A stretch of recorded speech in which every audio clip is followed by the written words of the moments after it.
10 محرم کا روزہ رکھنا مسنون ہے، ساتھ 11 کا یا 9 کا شامل کر لیا جائے۔ حضور جب تشریف لائے مدینہ المنورہ میں تو حضور نے دیکھا کہ یہود روزہ رکھتے تھے، تو پوچھا تم روزہ کیوں رکھتے ہو؟ تو انہوں نے کہا کہ حضرت موسیٰ علیہ السلام کو قبطیوں سے اس دن نجات ملی تھی۔ تو فرمایا حضرت موسیٰ علیہ السلام کا حق ہمارے اوپر زیادہ ہے۔ تو حضور نے روزہ رکھا اور پھر فرمایا کہ اگلے سال اللہ نے چاہا تو ہم ساتھ ایک روزہ اور شامل کریں گے، تاکہ ان سے مشابہت نہ ہو جائے۔ عددی مشابہت سے بھی بچنے کے لیے حضور نے کہا کہ ہم 2 رکھیں گے۔ تو روزہ اگر عاشورے کا رکھنا چاہیں تو اس کے لیے سنت یہ ہے کہ ساتھ یا 9 کا شامل کریں یا 11 کا شامل کریں۔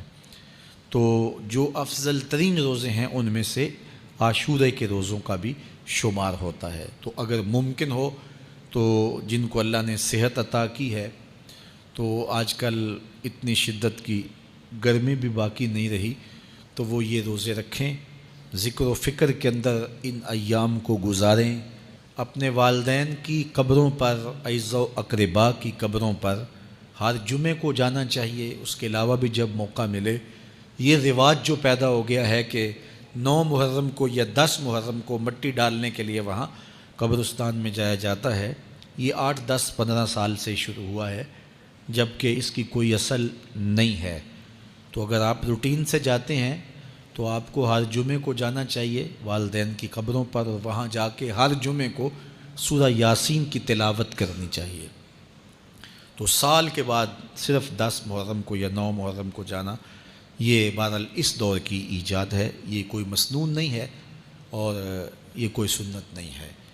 تو روٹین سے اگر کوئی جانے والا ہے تو چلا جاتا ہے تو کوئی حرج نہیں ہے۔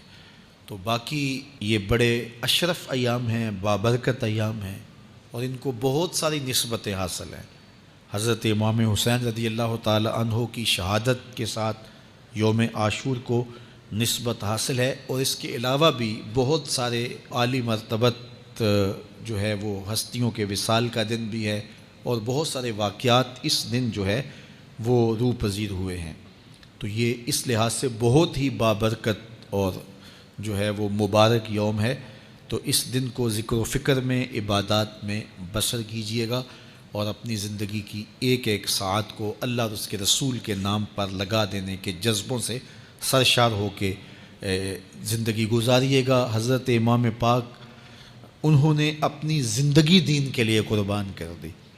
تو یہ 10 محرم ہمیں سبق دیتا ہے، اور ہم اس دن عہد کرتے ہیں اگر انہوں نے اپنے بچے بھی قربان کر دیے اور اپنی اولادیں بھی بھوک اور پیاس میں قربان کر دیں، تو ہم بھی یہ